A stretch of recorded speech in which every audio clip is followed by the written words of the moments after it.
Okay, good morning, everybody, and welcome to today's open forum. This is our open forum today is about YouTube, using YouTube to get maximum exposure and turning your views into business. Guys, when you come on to as you are a realtor and you come onto a new prospect, a new client, they are going to look you up. They're Googling you these days, just like you do for anything that you're going to do. I'm telling you guys, when you first came to join FRI, unless I answered your phone call on your first call to me, then I probably got a message through our website or I got a call from you. And typically, if I have time before I call you back, I look you up.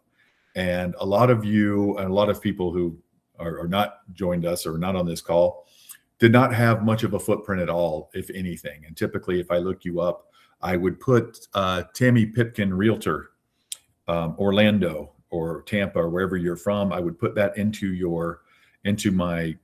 Google, and I would look you up. And if you don't have a big presence, I'm not going to find much. I'm going to find a realtor.com page that they make for everyone. I might find something from Stellar or something like that.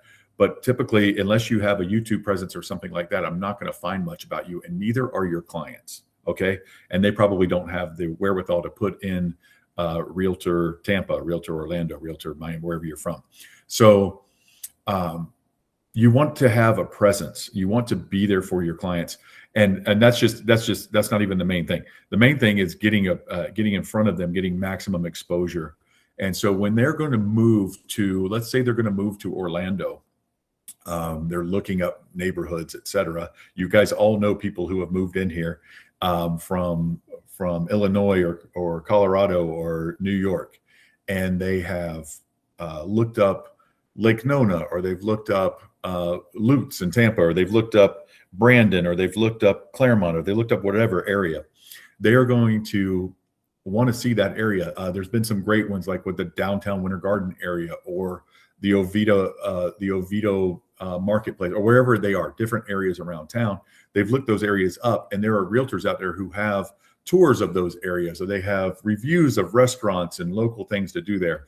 And they have that, and they build themselves as a neighborhood expert. Or they have a bunch of new construction, and you want to look up new construction in Lake Nona, or you want to look up new construction in Brandon, or whatever area it is. And so they're seeing these things, and you want to be the expert. You want to be the one that pops up. So we're going to go through this, and you're going to see some things that hopefully will spark something inside you, inside your what is of interest to you, or is of interest to your clients.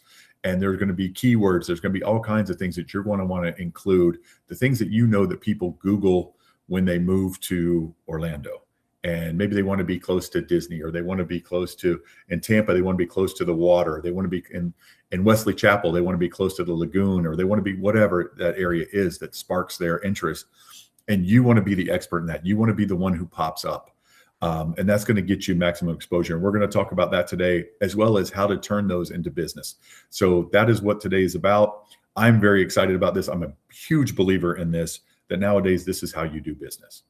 So let's get started. Today's training objectives. Guys, keep in mind, I can't see you. If you want to ask questions or something, you can pop in at any time.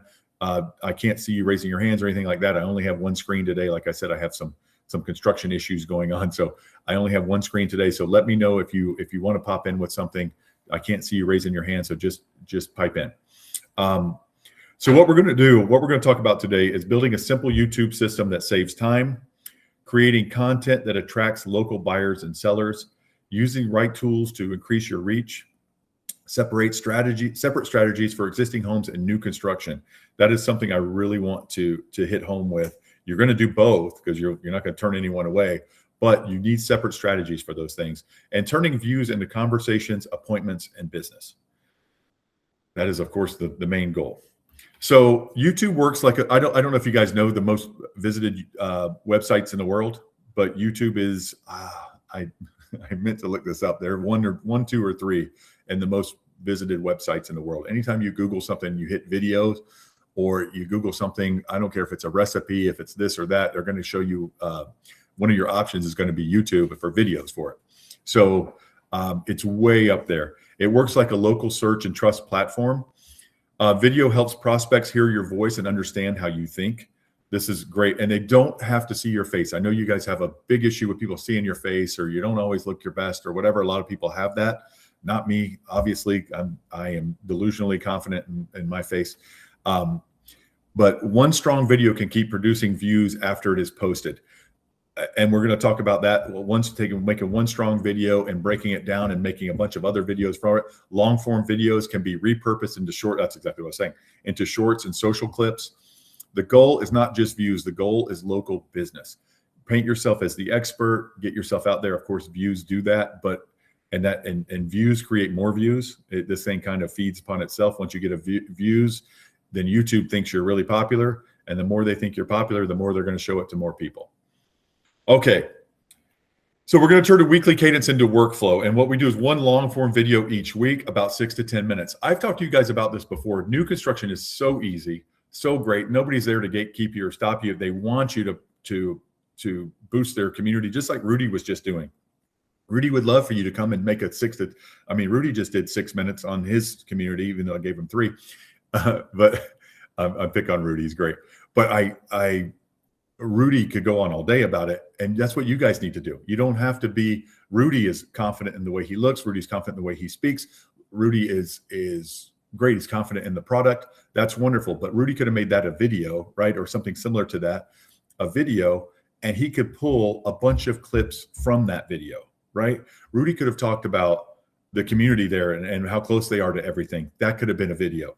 Rudy could have talked, obviously, you don't want to get stuck just doing your listings and just doing a walkthrough, but he could have done one about that. He could have done one just about the bedrooms. He could have done one about the pool. He could have done one about whatever, if you break it down into clips. So he could take the 6 to 10 minutes he just did with us and break that into a bunch of clips. Nobody cares about Rudy's production value, right? It's great. They want to see what he's talking about.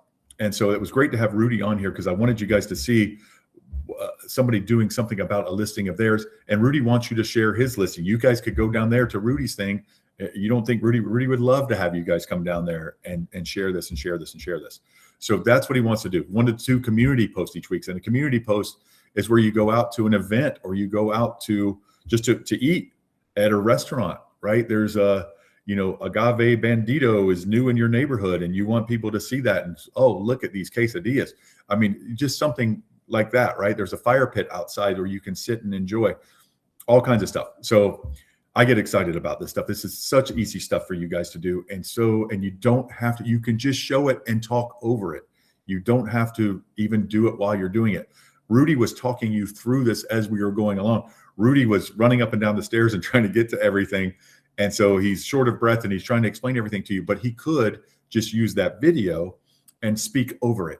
Look at the size of these stairs. It's easier to talk about the stairs when you're not running up and down them, right? To show the width of the stairs and what's upstairs and all these things, the size of the bedrooms, with the furniture, without the furniture, etc.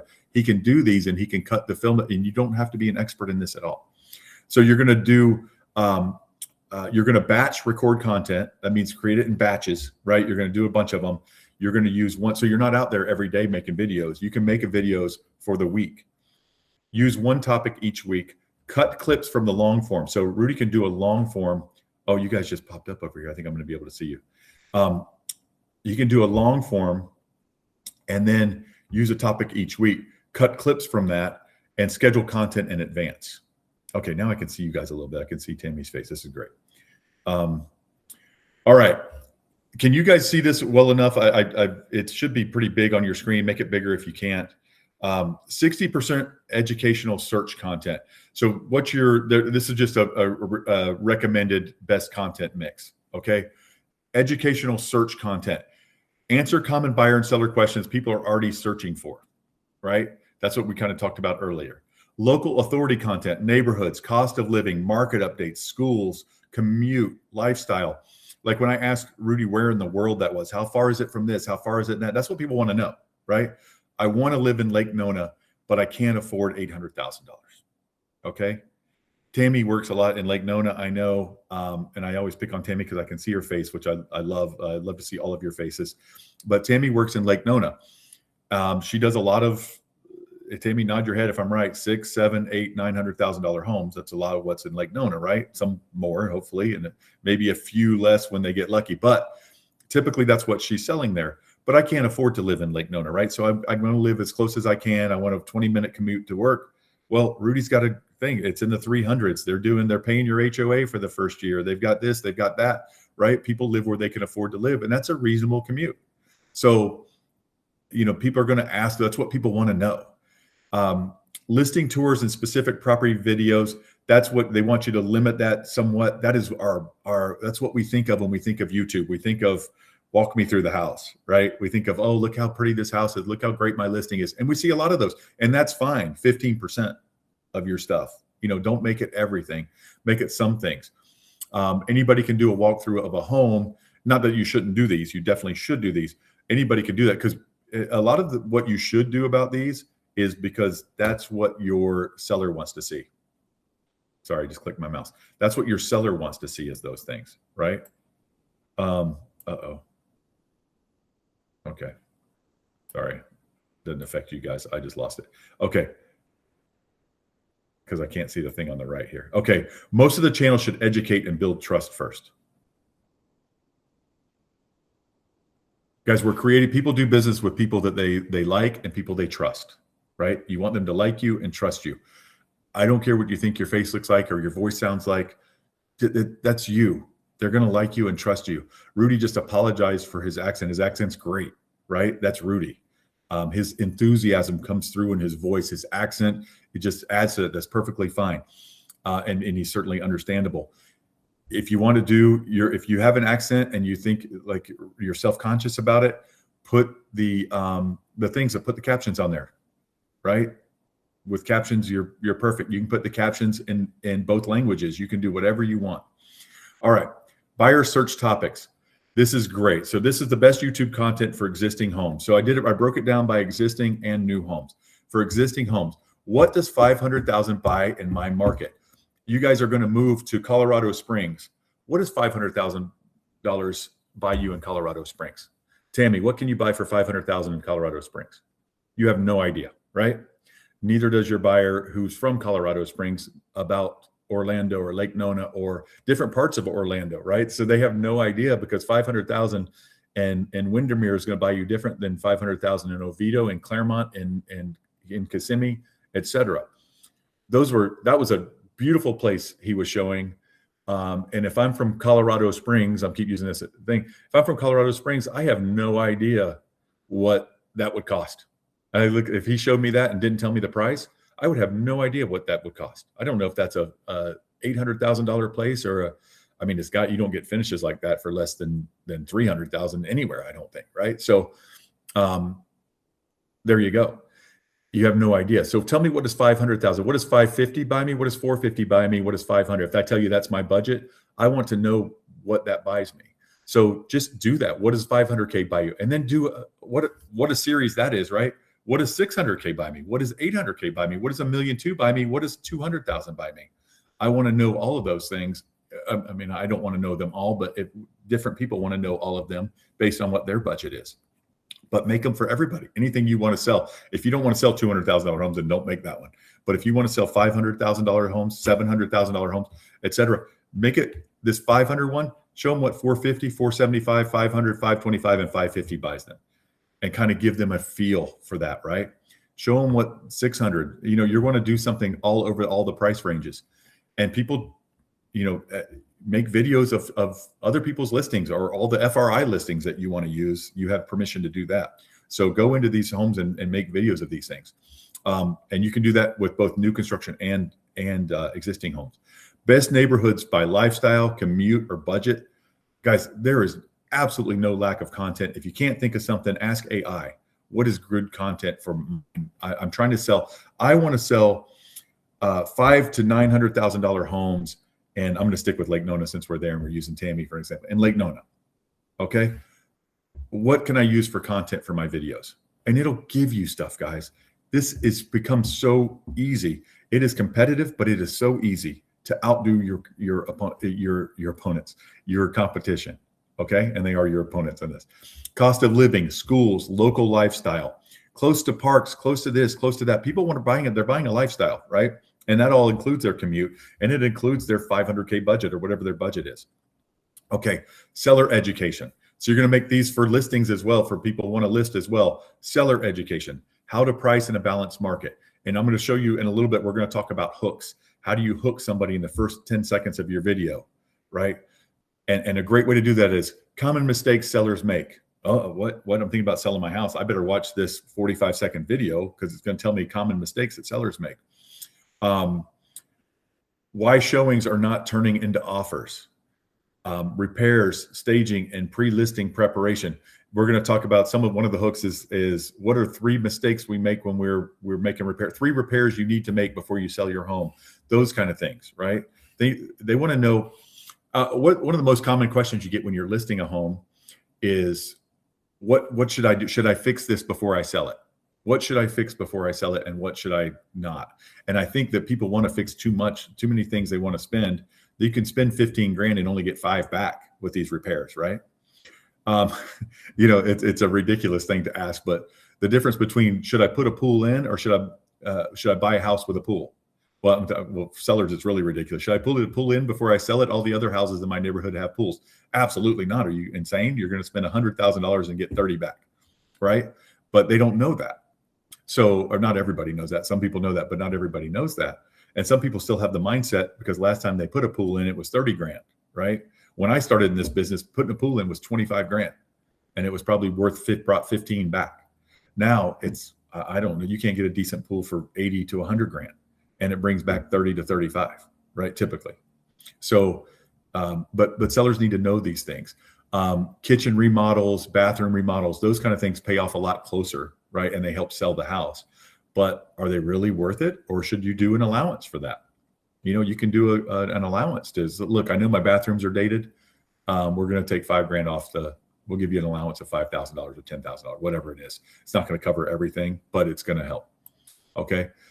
Tours that convert. Home tour plus pricing analysis. Explain who the home fits and its trade-offs and tell the neighborhood story, right? Those are tours. Talking about home tours. All right. Is this the existing home? Video ideas. Oh, here we go. What 400? Well, okay. I just did that. 400, 500, and 700K buys in our market. Best neighborhoods for first-time buyers. Best neighborhoods for move-ups. If you don't know what move-ups are, explain that. That's their next home when they start having kids or they start doing whatever. How to price your home in a balanced market. Guys, how to price your home in a balanced market. Sellers are going to be all over that. 3 mistakes sellers make when so a very simple image, and then 3 mistakes sellers make when selling their home, when pricing their home. What seller's not going to watch that? Their biggest fear is making mistakes. Guys, what motivates people? We are selling. Selling is a transference of emotion. You have to have a problem and you have to resolve it for people. People are what moves people the most in sales: fear of loss, hope of gain, right?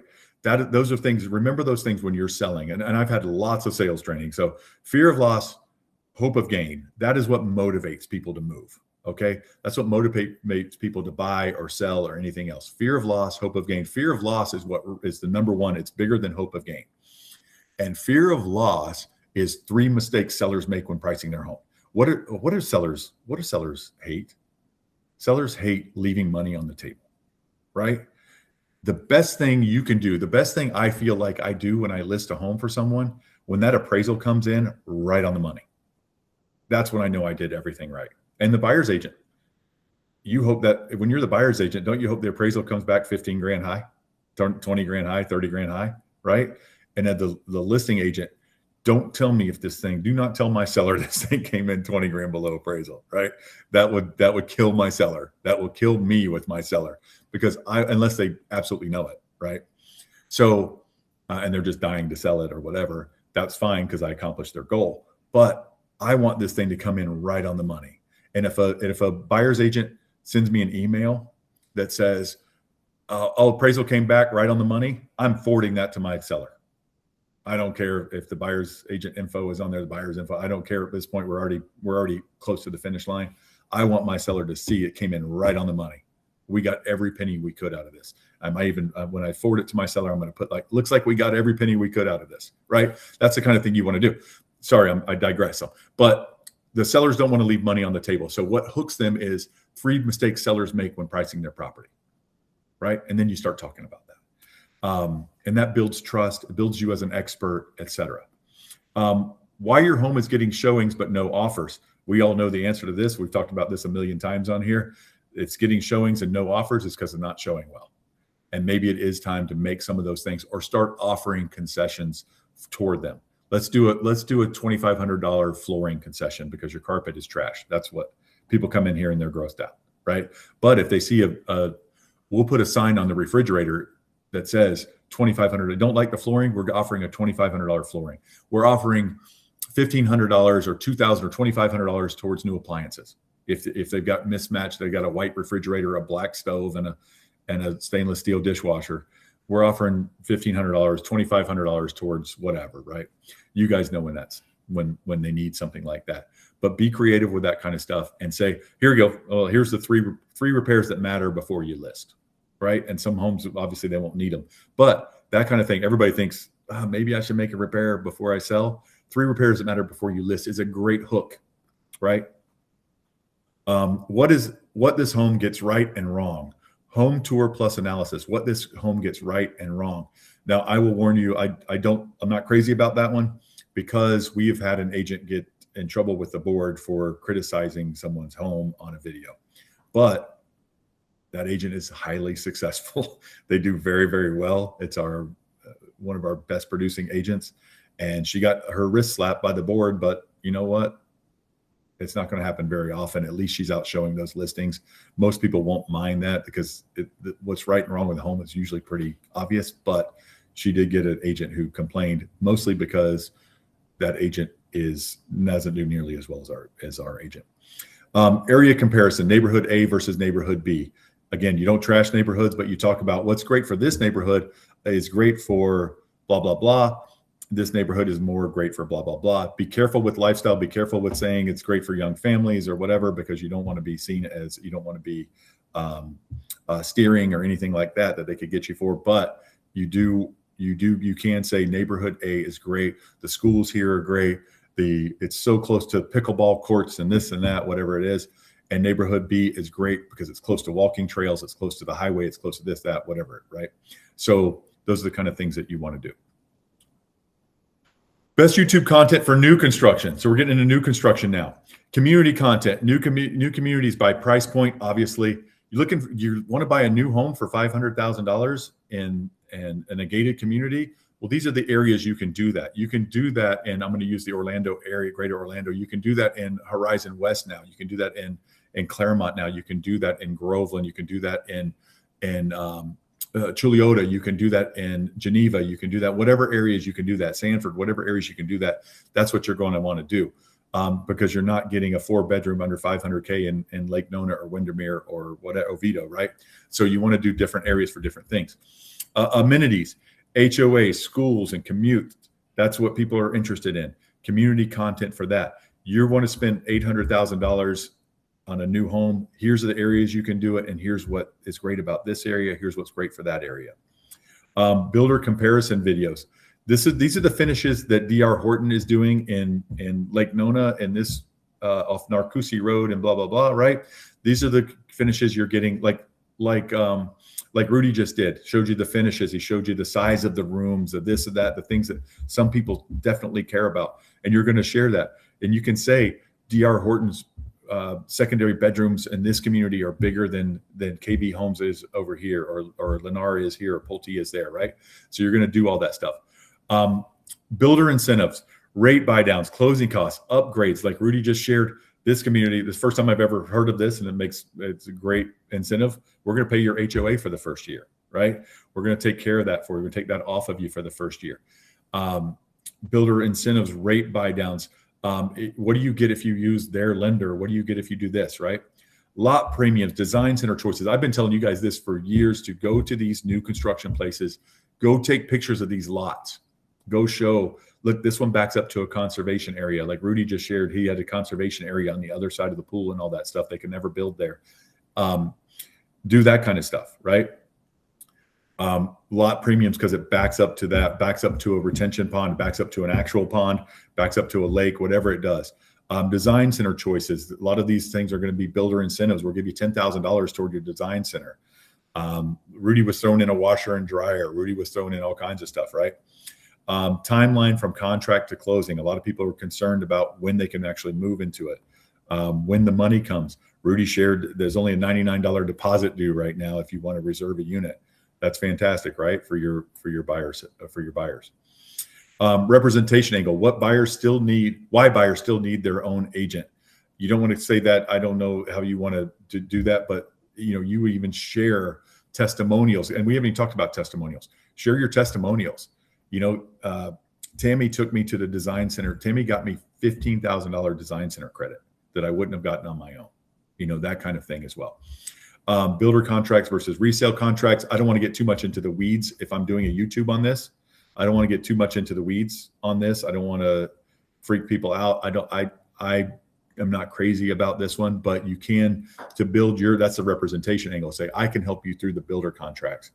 I've dealt with, as you're doing the Lennar video, I've dealt with Lennar 4 times in the last year.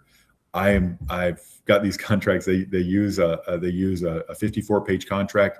We'll get through this. I've helped 4 other families get through this year. If you have any questions, you're interested in this Lennar property, just click my link below, ask me for details below, write in the comment section, write details, and I'll fill you in on all the details, right? Or whatever it is you want to do below. You add those people to your database.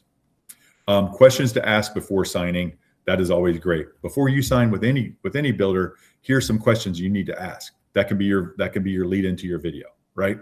So that's can be your hook. What questions do I need to ask before I buy a new home? Well, yeah, absolutely. I want to know that before I buy a new home. Videos for new construction, new construction video ideas. Best new construction communities under 500,000, under 800,000, whatever. That's a great hook for the bottom of your screen.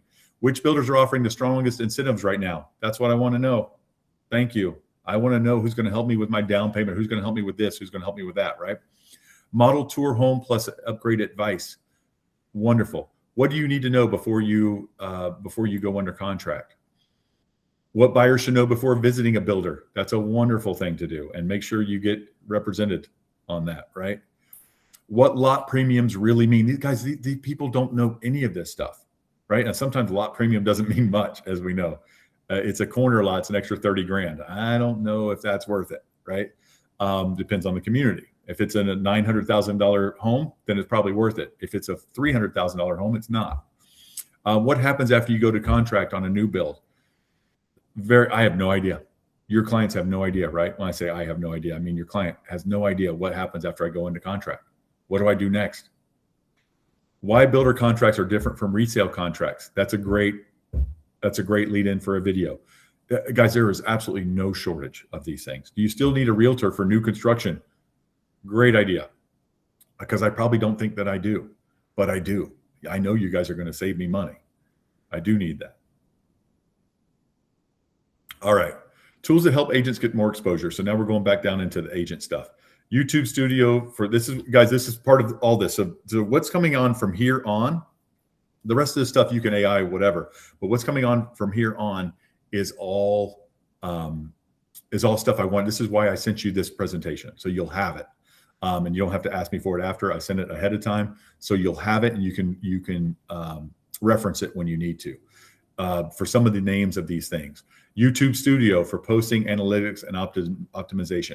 Do not get intimidated by this. I know some of you are old heads like me, and you get intimidated by some of this stuff.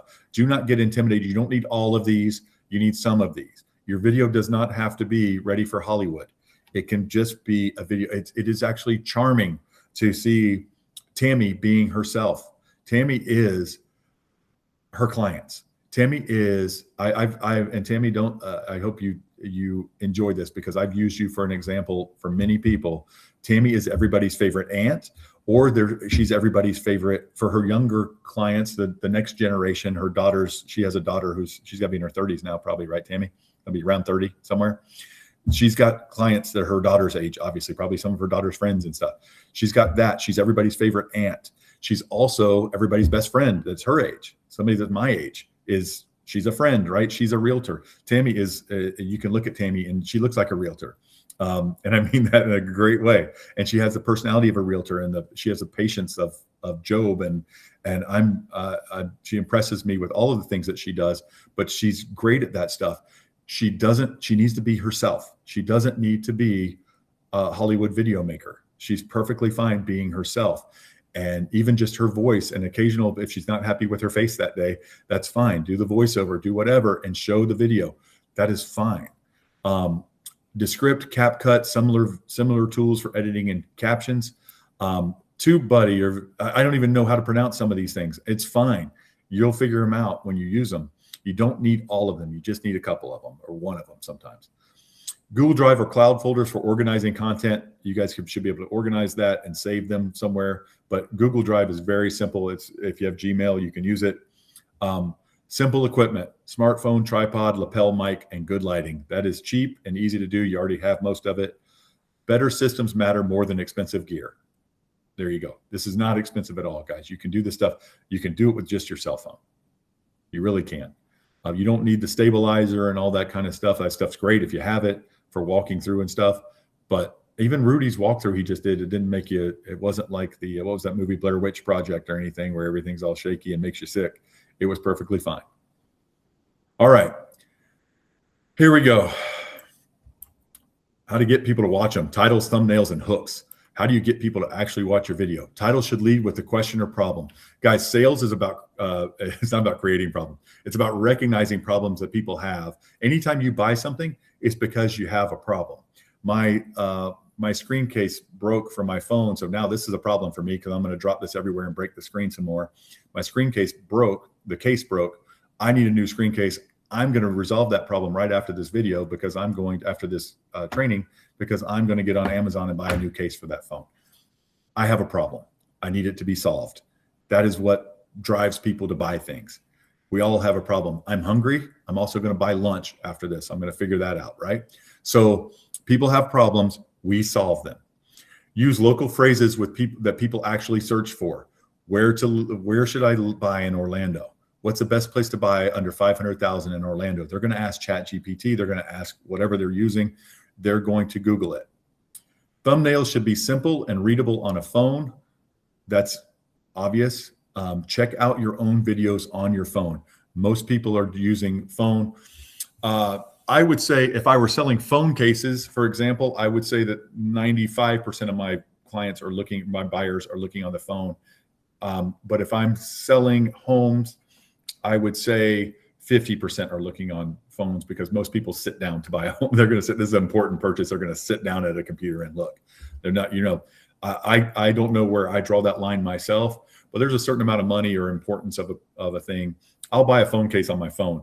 I'm going to buy a house. I'm going to sit down with my significant other, if I have one, and buy a house. I'm going to look on a computer, right? So but also people are going to be looking on their phones. Use a clean image and a few bold words. That is the hook. Hooks matter most in the first 10 seconds. These are these things. Tell them what they'll learn, who the video is for. If you're looking to buy a house in Orlando, you have no idea what 500,000 will buy you. I'm going to show you right now. Boom. Right. And then the rest breaks down. And now next thing I do, I'm showing them houses. Okay. On video. If you're deciding between resale and new construction, here's what matters most. That's an example hook. If you're deciding between resale and new construction, here's what you want to look for, you know, and then go into what separates that, because a lot of people are deciding, I don't know if I want new construction or an existing home. What does that mean? I mean, I know what it means that my house is going to be brand new, but what does that mean money-wise? How much, what's the difference for my budget? What areas? It's going to restrict me to being out in the suburbs, real far in the suburbs, how far based on my budget, et cetera. I'm not getting, you know, there's not a lot of new homes in downtown Orlando, single family homes in downtown Orlando or downtown Tampa. I'm going to have to go out into the suburbs, obviously. So that is, those are things that people want to know. And that's the kind of thing that hooks them in the first few seconds. Okay, let's talk about turning them into business. Each video should lead to a next step. You have to have a call to action no matter what you're doing, a call to action. Each video lead to a next step. Sometimes that is, it says the next one is invite viewers a call, text, or DM. Have them put stuff in the, it's very easy for them to comment. Comment Orlando and I'll get you back. I'll hit you back with all the details. Comment whatever and I'll hit you back on all the details between new construction and existing home. Comment comment new Orlando home, and I'll set you up with all the things that interest you, right? And we'll talk about 4+ bedrooms or whatever it is that you need. Offer a consultation, neighborhood guide, or buyer resource. That's the trade-off for giving me your information or for commenting here. The trade-off is I'm going to give you something. We've talked about this for years. Pool homes in Orlando under $500,000.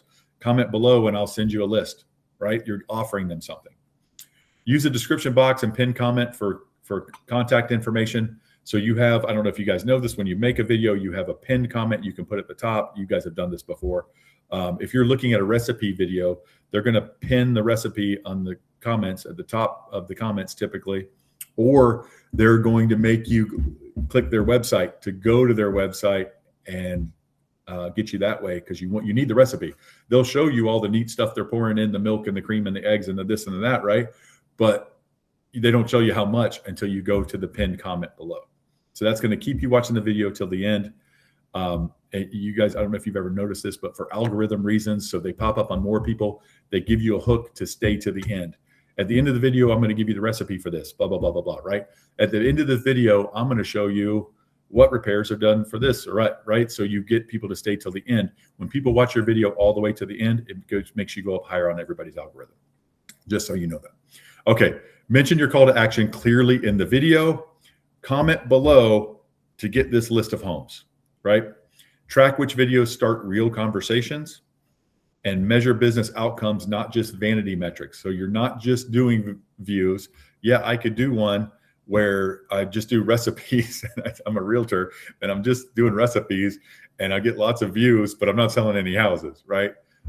So make sure that they're turning into business, and be patient on this. Be patient on these. Do not give up because your first 3 videos didn't turn you into any business.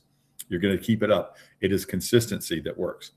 Choose 4 core topics. Okay, week 1. So this breaks it down. This is what I want you guys to see. Besides all of that, the stuff about the Canva and the this and that, all the cap cuts, all the video producing things.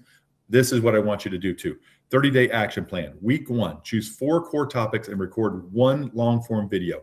Is that too much for you guys to do a 6 to 10 minute video? I don't think it is in a week. That's give you a whole week to do a 6 to 10 minute video. Cut 3 shorts from that video in the same week. Cut 3 shorts from the video.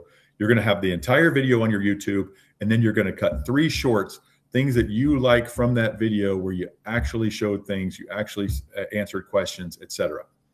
Week 2, post the long form video, 3 shorts and 1 community post. So first week you're just recording and doing shorts. Week 2, you're posting them, 3 shorts and 1 community post. So check out that new restaurant, check out the new whatever it is, or the old. It can be something old. And I took my family to Christina Rordam did some great ones of these. She met a friend with a baby at a restaurant, new restaurant, and Dr. Phillips and blah blah blah. Right? She's going out in community. I know that Christina knows about Dr. Phillips because she's posting from different restaurants and Dr. Phillips. And she did great. It was like a 45-second video of her and her friend and what they ate and blah, blah, blah. And the service was great and blah, blah, blah. Great. And what does that tell me? Am I going to go out, rush out to that restaurant? Not necessarily, but I know what I learned from that is Christina lives in that community. She loves that community. She checks that community out. She knows all the best restaurants. She knows all that stuff. I would like to have Christina as my friend when I move to Dr. Phillips, right? I like Christina. I know she knows Dr. Phillips, all from 45 seconds of a video. You know, she can even in that video say, last week we did this restaurant and next week we're doing that other restaurant, but this week we're doing blah, blah, blah. And I'm so excited to try this. My friend's never been here and she's got a new baby with her. Look at her baby, you know, all that stuff. It's relatable and it's cool. Okay. 3, repeat with a new topic, week 3, and test a stronger title. Keep testing those titles until they're working for you. Review what worked best and make more of that. At the end of 30 days, evaluate which topics produce real leads of conversations. A couple of years ago, I showed you guys, gosh, 3 or 4 years ago now, there's a agent in town who does videos of, she'll go to Winter Park, she'll go to Windermere, she goes to Winter Garden, she does all these things, different one. She used to be a TV host. So she was, she would use her face, obviously, and she had a great, you know, she had that TV host anchor of something of presentation about her. So she was great at that. She was using her strengths. You guys you don't have to compete with that, but you need to get out there and show what's great about Winter Park, what's great about Winter Garden, what's great about Lake Nona, all of these things. And I want to see these things because I think you guys will be so great at it and so easy. And you don't have to even use your face if you don't like your face. You guys all have great faces. It's perfectly fine, but get it out there. Okay. What to measure? Because you guys, I know do you guys like measure? How do I measure that? Reach metrics. Who are you reaching? Impressions, views, click-through rates. Meaning if 9,000 people look at it, you should be getting 9 clicks on your website or on whatever, right? You should be getting 9 comments or 90 comments or whatever it is, the people who want more information. What's working for you and what's not. And you can just gauge it against your other ones. See what works best for you. You are not going to be a viral sensation overnight. You're going to have your first videos might have 3 views, 11 views, 33 views, whatever it is. Do not get discouraged. Keep putting them out there. And then beyond that, figure out how to get more views. But you're not going to get a ton of views on your first one unless you're filming something and there's a terrible plane crash in the background. Not suggesting that. Engagement metrics, average view duration and early audience retention. You can tell by these things on YouTube will let you know average view duration and early audience retention. How many people are sticking with your video? How many people are excited about your hook? How long are they sticking with it? Where are you losing them in the video? And etc. Right? And it may just not be for them. It may not be a terrible video. It just be people who are, I mean, if a lot of people are watching 15 seconds into your video, you've obviously done something right with your hook. And then maybe it doesn't pertain to them. Maybe I watch things that don't pertain to me at all, but the hook is really good. So I'll watch it for 15 seconds and be like, okay, cool. If I ever need to know about that, that's great. Business metrics, call, text, DMs, consultations, and leads. What is it turning into? Are you getting calls? Are you getting texts? Are you getting DMs? Are you getting comments on your videos? Because I can turn comments into consultations and leads. Okay. The most important question, which topics are creating real conversations? What are you really getting people excited about? Action plan for agents. Most important thing here. Pick one main content lane to focus on first. Commit to 1 long form video and 3 shorts each week. Use templates and simple systems to save time. You guys will be doing that. If you don't know that, you can have AI can write your scripts for you, and you can obviously personalize it. Separate content for existing homes and new construction. Track what creates conversations and appointments. Double down on the topics that actually help you get business. If some of something is good, more of it is better. If something is working for you, keep doing it. Do more of it. You're not going to run out of new construction in Orlando or Tampa or Jacksonville, wherever you are. You're not going to run out of buyers for it. You're not going to run out of these things. Keep doing it. And before you know it, you may be the new construction person, or you may be the Williamsburg person like Daryl does, which I love about what Daryl does. You may be the Williamsburg person. You may be the whatever it is, your area, the Lake Nona person, the Kissimmee person, whatever you are, that's what you want to be. So keep working on that. So in closing, I bolded some of these things. You do not need perfect videos. Stop it. You do not need perfect videos. Stop being vain. Stop being self-conscious. You do not need them. You need useful videos posted consistently. Useful videos posted consistently. Use YouTube, like we talked about at the beginning, as a local trust building engine. Create content, answer questions, and drives the next step. Create content that answers questions and drives the next step. That is your call to action. What is the next thing? We're not in the entertainment business. They're not paying to see these ads, these videos that you're making. What drives the next step? Create content that does that. Do you guys have any questions or discussion for this?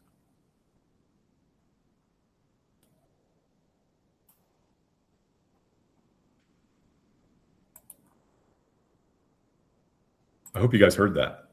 Was my sound on the whole time? No, we heard you. Okay. I hope I didn't just go through a bunch of things for 30 minutes by myself.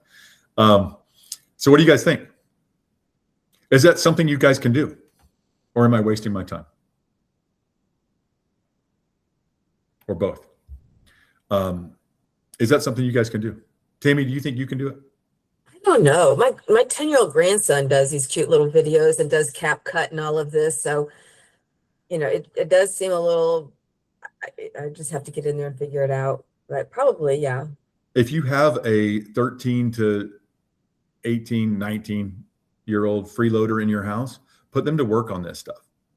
If you have or even if they're not in your house, a niece, nephew, whatever, give them $20, whatever you need to do to motivate them to do this, to help you with these things, because they're great at it.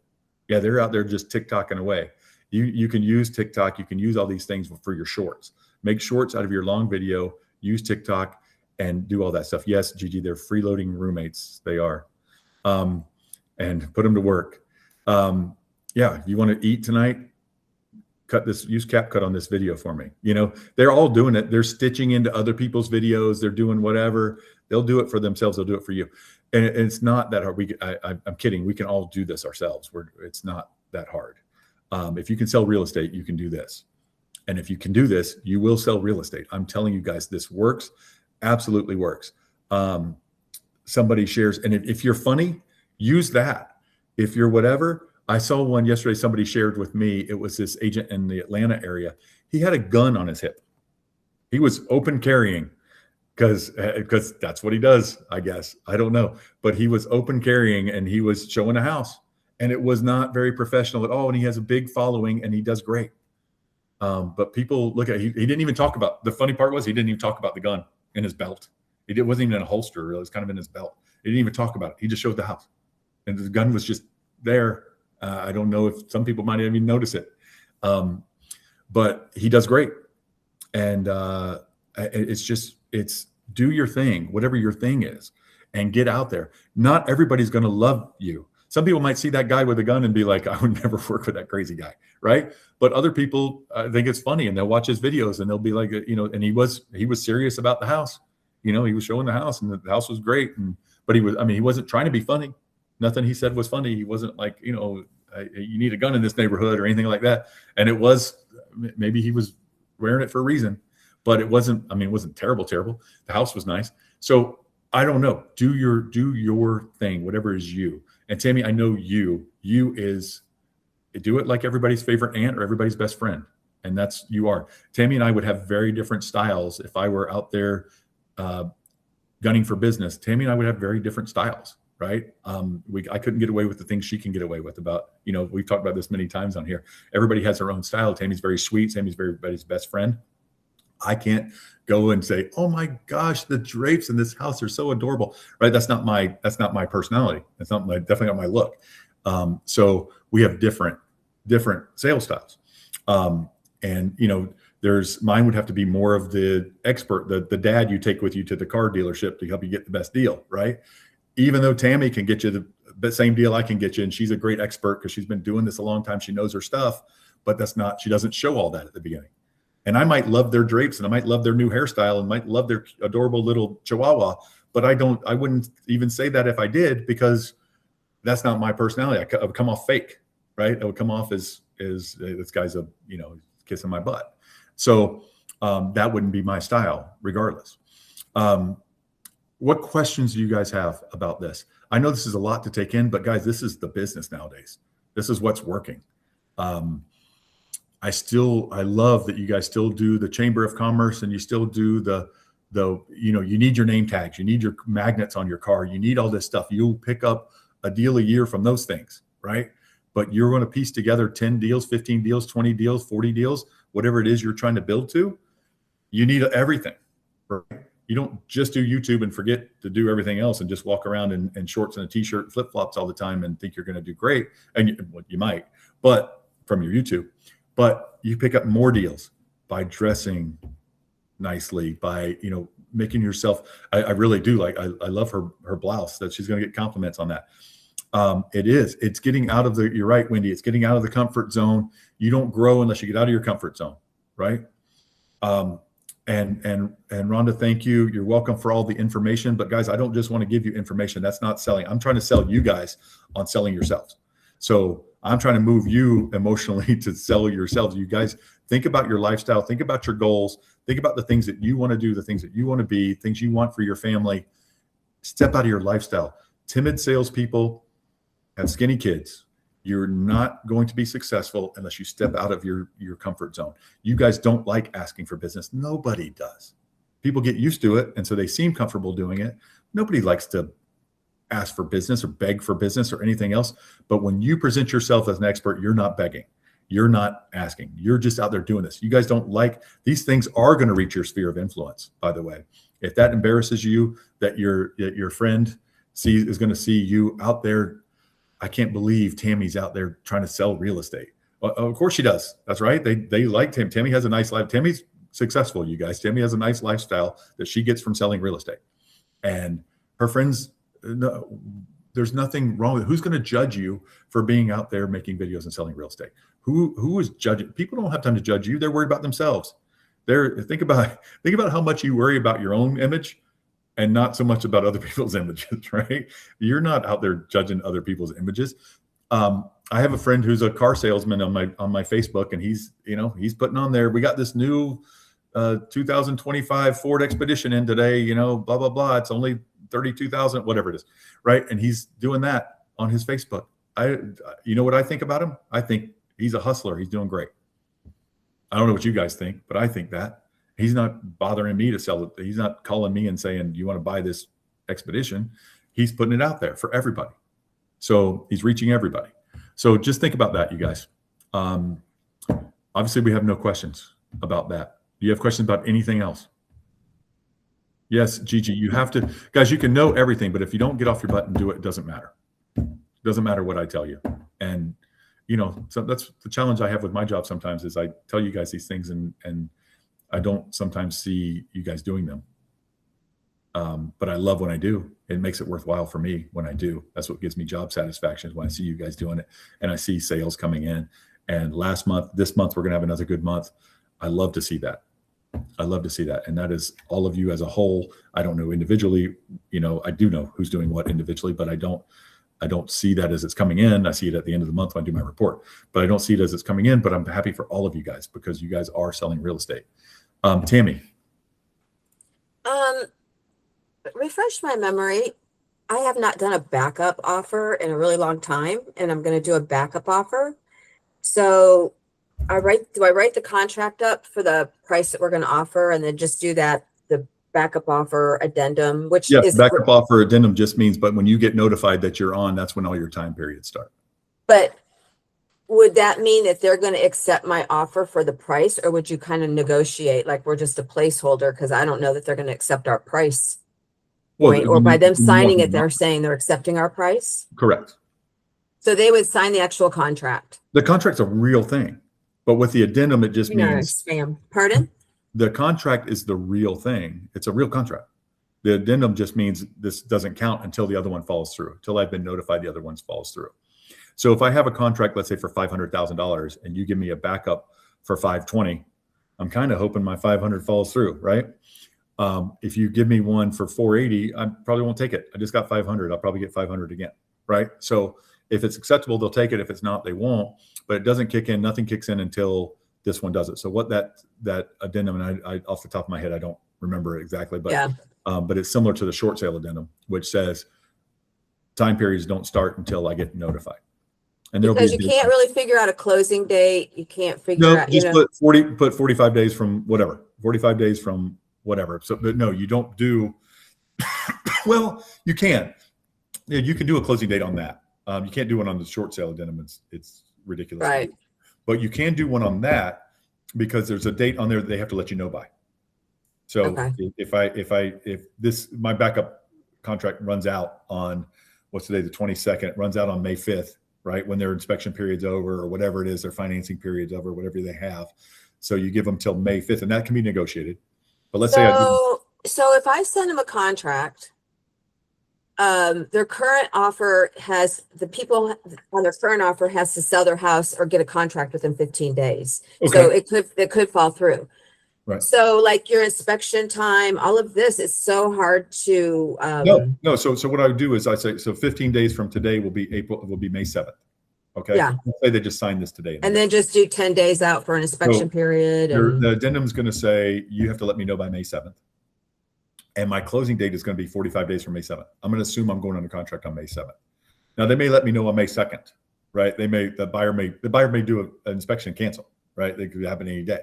So, but whatever you go off 45 days from May 7th, then, or whatever time period you want, 30 days or whatever it is that you want to close, because your time periods do not start. Your 10-day inspection or 7-day inspection, whatever, it doesn't start until they let you know. So that's what that says. Okay. If you want me to look it over, let me know. Yeah, okay. That brings me to a question, Ryan, on Tommy's. So Tommy's buyer that has the backup offer, if they find another home better that they like better, they can withdraw that backup offer and just, of course, even if it went under contract, they have an inspection period. So they have so assuming she's using it as is, they could back up even after let's say they do it and they're like, oh, we just saw this other house. I mean, Tammy, are they going to stop looking at houses? They're not going to stop looking for houses. No, we're looking. And then because your backup offer is only 20% chance of going through, right? Exactly. Yeah.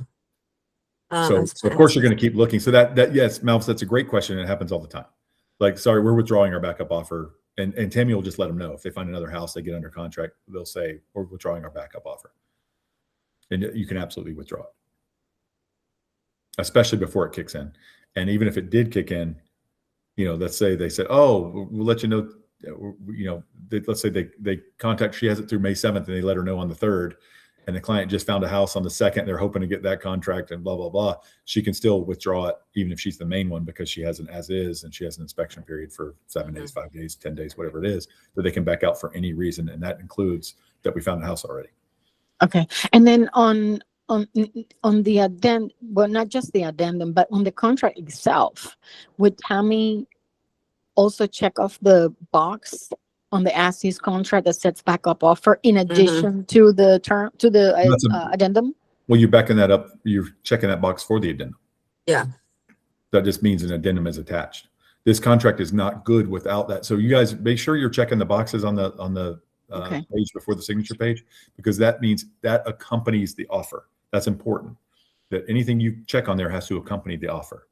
So, or it's definitely a part of the contract, part of the main contract. And that contract is not effective until everything that's checked on there is signed.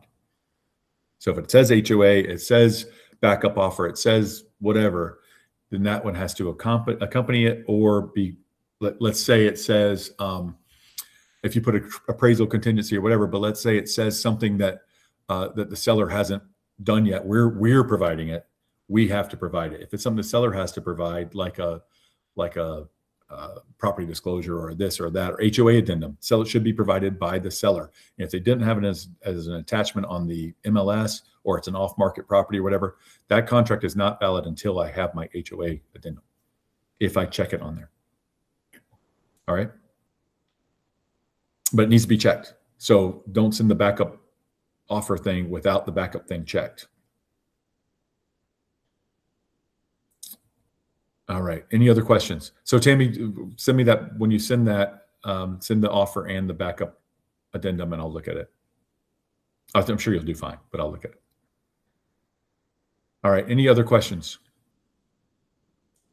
All right, guys. I felt like this was I was very proud of that presentation. I thought it was great. I'm very excited about YouTube for realtors. I think it's an amazing and it's very important, and we need to have it. Patricia, I see your face, and then now I realize you sent a comment in the thing. Listen, all the information. I have a question. I've noticed the property sold around my listing show closing costs by seller, and they were referred to closing costs or commission paid by seller's agent, or both. Well, you asked me that question yesterday. I did. But seller concession, when I go to fill out market property sold, and I put what type of loan it was, the date it closed, the price, everything else, it says seller concessions. That is not supposed to be for the 3% they wrote in the thing to pay the buyer's broker. That being said, who knows what realtors are doing if they're putting that in there or not. They might be, because it says buyer will get a seller concession to pay their broker, blah, blah. It depends on how they worded it or whatever. And some agents will, who knows what realtors do, Patricia? Okay. We are a cross section of humanity. There are dumb ones and smart ones and everything in between. People who understand, people who don't understand, people who think that this NAR thing means that that's a concession now, whatever. I don't know. It's not designed to be that, because it's used for comps. You know, it's used for real things, and they shouldn't be using that for comps. So if I gave you $5,000 toward new appliances and repairs, and I also gave your agent $21,000, I should not put $26,000 there. I should put $5,000. Okay. So that's how it should be. The answer is, who knows what these some very bright people and some idiots are doing. So who knows? But typically speaking, it's for concessions only. It's for rate buy downs. It's for a roof. It's for repairs. It's for whatever. New water heater, new this, new that, right? Okay, So thank you. All right. Tammy. Did you see they're doing a coming soon in the MLS? Mm-hmm. What do you think of that? Whatever. I think it's good. I think it's good. It can't hurt sell things. I mean, if it's not ready, I mean, it can't hurt to help move the market along. You know, there's things coming soon. Maybe it'll take some days off market. I think they changed that at one point, because it was almost like the listing agents were getting that business. Because I don't know if they can put it on their sign, like if you can put a sign out anymore to do that. I'm pretty sure they haven't changed that, but I think it helps buyers agents. I think it's a coming soon. I get to see it now. I get my buyer excited about it now. Right. I think it's less than. And I guess we have the buyer broker agreement signed, so they can't really take it. Right. And coming soon is just on the market. What is coming? I mean, they're putting it on MLS. That's better than keeping it to themselves. So no, I like that. I assuming it works how I think it's going to work, which is it's just like a listing. I just can't show it yet. Mm-hmm. Right. But I can get my buyer excited about it. Can I say something there? I mean, I tried with my listing recently, and the days that you put the property as coming soon will count as the property on the market. So once the property comes in the market, you're already 3 days or whatever days on the market. So I don't know if that's something that we want to do. And ChatGPT says this is mostly used when the property is still performing some updates. So the property is in a good condition when it comes to the market. So I don't know, it's always a good option for us. I tried, but I didn't use it. Okay. That's fair. I think that's a fair criticism. I think and I think it's fair that it should be days on the market, because it's on the market. You can't be selling things negative 2 days on the market. People will buy things that are coming soon without seeing them. Or, they'll drive by, or they'll say, yeah, we're having new floors put in, and they'll say, well, can I come look at it? I don't know if that's an ethics violation or not to go see it before, because you marked it as coming soon, but it's days on market. So they probably had to do that so people wouldn't do coming soon and show it anyway. And get away with 0 days on the market for a property that took a week to sell, So my thing about it is whatever, Tammy, we'll see what happens. I've learned not to get too excited or too mad about anything until you see it. Just like the NAR thing, we all freaked out. Buyers agents aren't going to get paid. You guys are getting, it is scientific. Well, it is survey proven that buyers agents are making more money than they made before. And I haven't seen any, I've heard anecdotally, but there's always been anecdotes about how they don't want to use buyer's agents anyway. I have not seen anybody say any more that I can do this by myself without a realtor than they did before. There's always been people who thought they could do that. Right. Difference between a doctor and a realtor is a realtor doesn't think he can do heart surgery. A doctor thinks they can be a realtor, so that being said, do not try that at home. Any other questions before we go? I do, Ryan. This is Alice. So real quick, for you or any other colleague, I have not done this ever. And what are your thoughts on, so I have a listing that is almost closing, but we may have to extend the closing date one more time. This is not certain for sure, but it may happen. And the buyer's agent already mentioned to me that if that is the case, how would the sellers feel about leasing the home to the buyers for a couple of days, for a week or so, before they close? Sellers already signed, they moved out. We're just waiting on the buyer to sign, but the contract is contingent on the sales of the home. And I haven't really had a pre-occupancy leasing before. So I wanted to find out, what are your thoughts on it?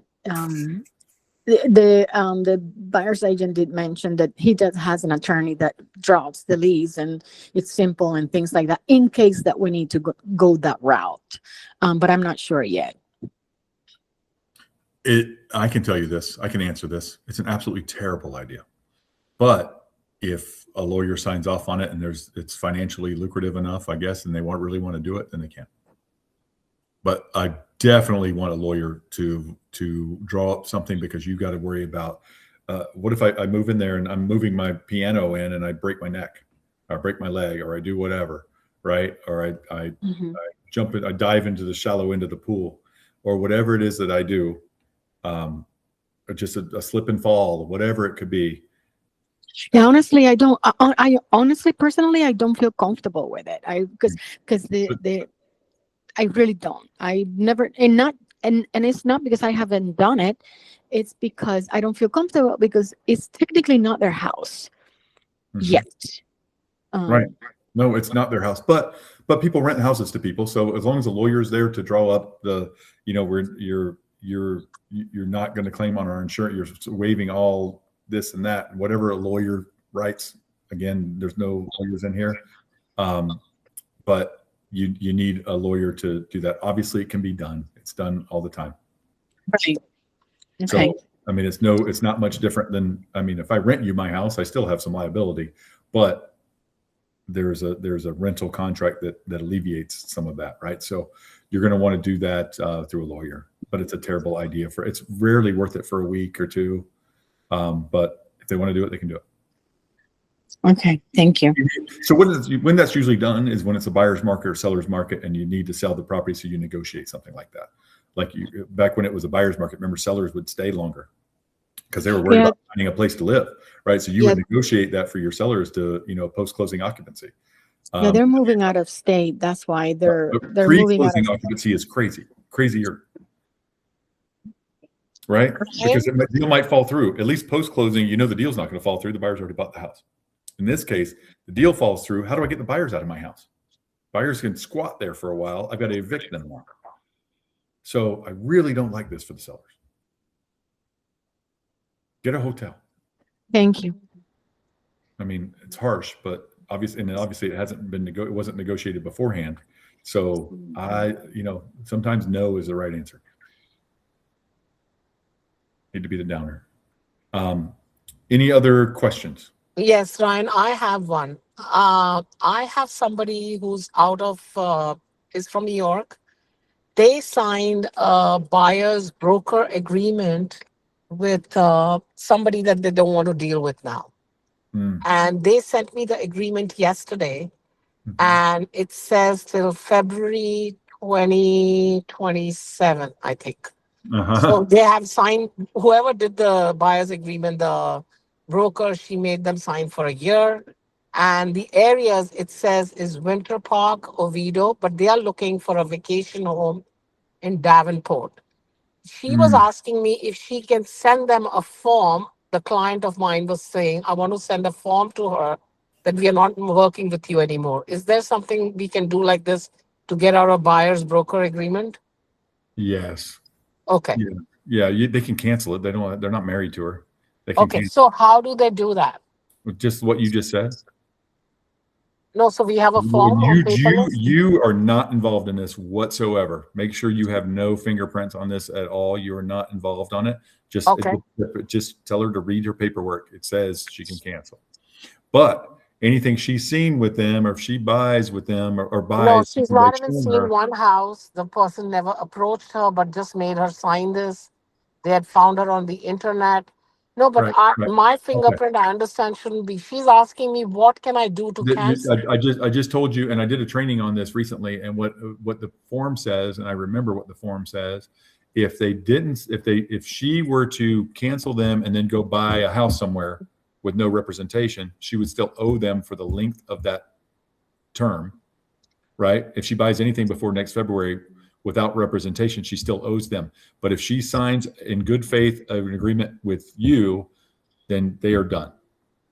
As long as she doesn't say something. But does she need to send them an email that I'm not working with you anymore? Yeah, of course. Yeah, she's got to cancel it. Okay, no, I would do send we them have an a email. I would send cancellation them a form? registered. I would send them a registered letter. No, she doesn't have access to forms. Consumers don't need forms. They don't have access to forms. She was asking me whether you have any form in No, no, you don't. No, Okay, okay. you want So, nothing to do with this. Do not give her a modification of buyer brokerage agreement. Do not give her Okay. anything. She Okay. needs to be a regular. She's a regular person. She should send them an email. What would a regular person do? I don't like you anymore. I don't want to be with you. We're breaking up. I'm going to see other people. Whatever she wants to do, but you don't sign anything with her for a week after that or something. Just Okay. steer clear of it. You don't have Okay. anything to do with this. Just say it, tell her, and just advise her, especially if it's in writing, read your form and see how to cancel. I believe an email will work, something like that, right? But I would Okay. send an email and a registered letter to them is what And I then would. plus they in the when it's a restriction, when she's entered only 3 areas, and if you go and outside I don't them. believe in that. So we had something we talked about last week because one of our agents was on the other end of this, where she Okay. had put Claremont, Davenport, and something else, and the person ended up having to go down to Haines City to find something in their budget. And there was a trail of going from Claremont to Haines City over 3 months of her looking for houses, not fitting the budget. And as she went south and south and south and south until she found something far enough out that fit her budget.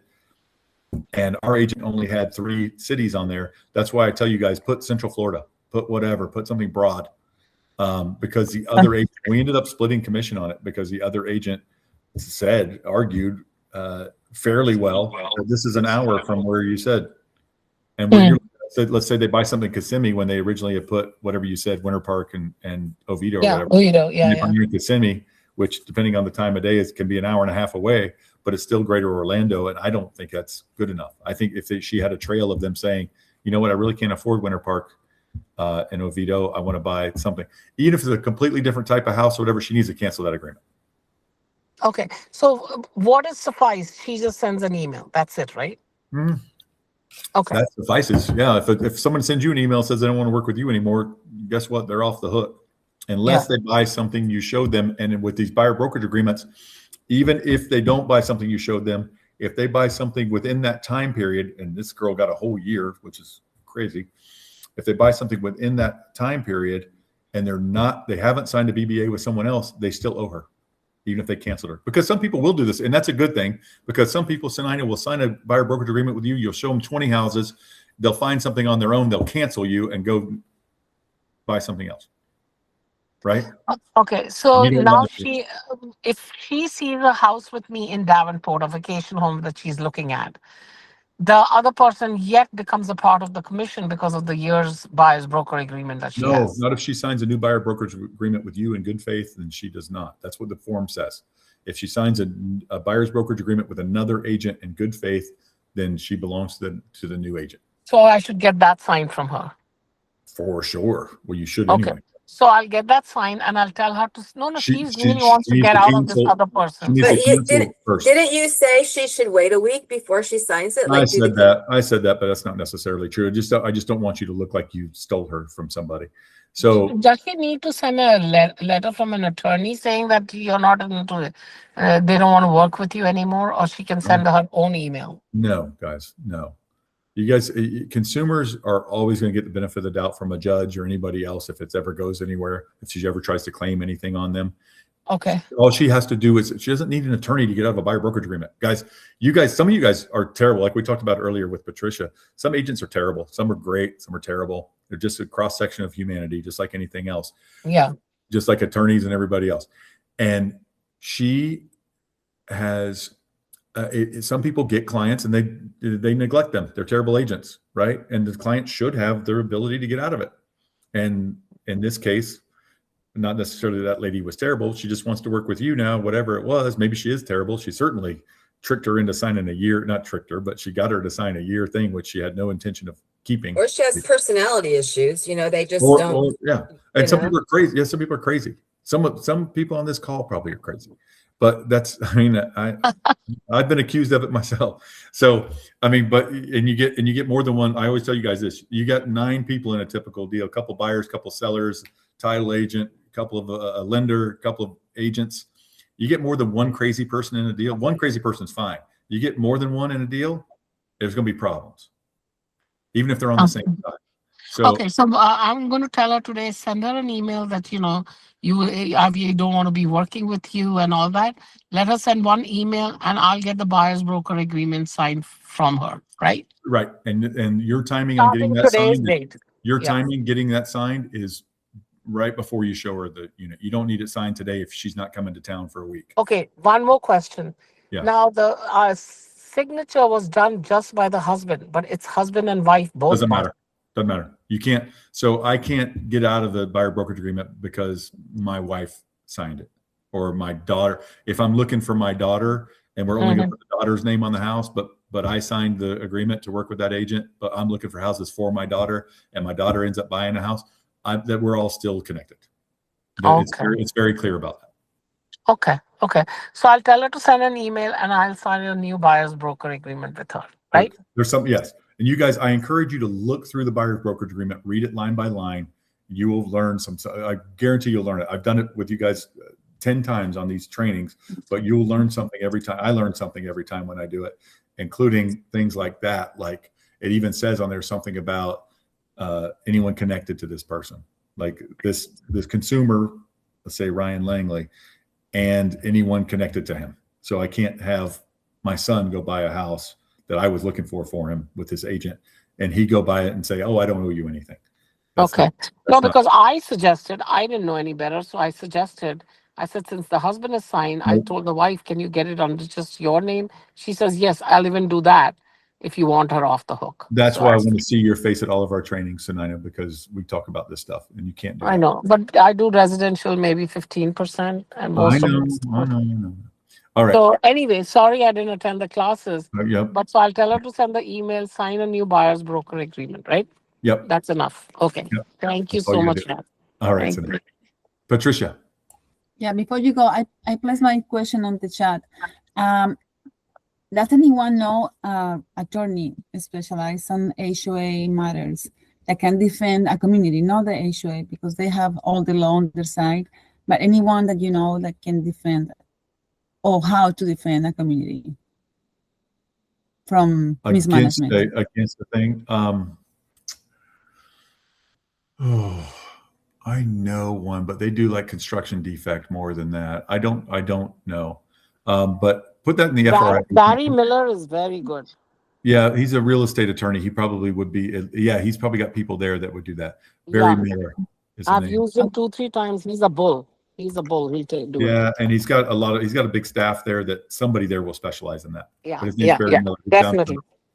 Yeah. Okay, I know him. That's a good suggestion. He's got a big firm there, and they've got people that specialize in everything, like easements and this and that, whatever it is.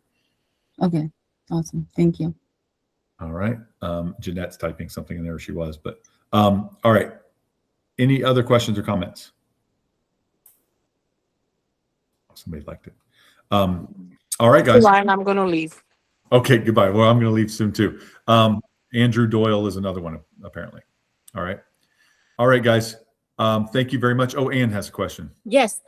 Anybody know any live-in trust attorney, good price and do good job? For a trust, like wills and trusts? Yes, live-in trust. Yes. Can Mine- you please refer to me if you know? Mine died. Oh, sorry. I don't know. When I need to get something fixed, I'll have to find one. But The attorney at Edgewater Title he's on the radio on Saturdays. He does, somebody in his office does wills and trusts. okay. Ken Olson, I think is his name. I think it's Tom Olson or something. Yeah. Tom Olson. Yes, Tom. Yeah. There you go. I just Thank put you. him in there. I just put him in the thing. All right, guys. Thank you all for coming. Hopefully you guys got something out of that. If you guys do these, please send them to me. I would love to, even before you post them or whatever, I can look at them for you. I can critique them or whatever. And I would love to see you guys doing them. Be fantastic. All right.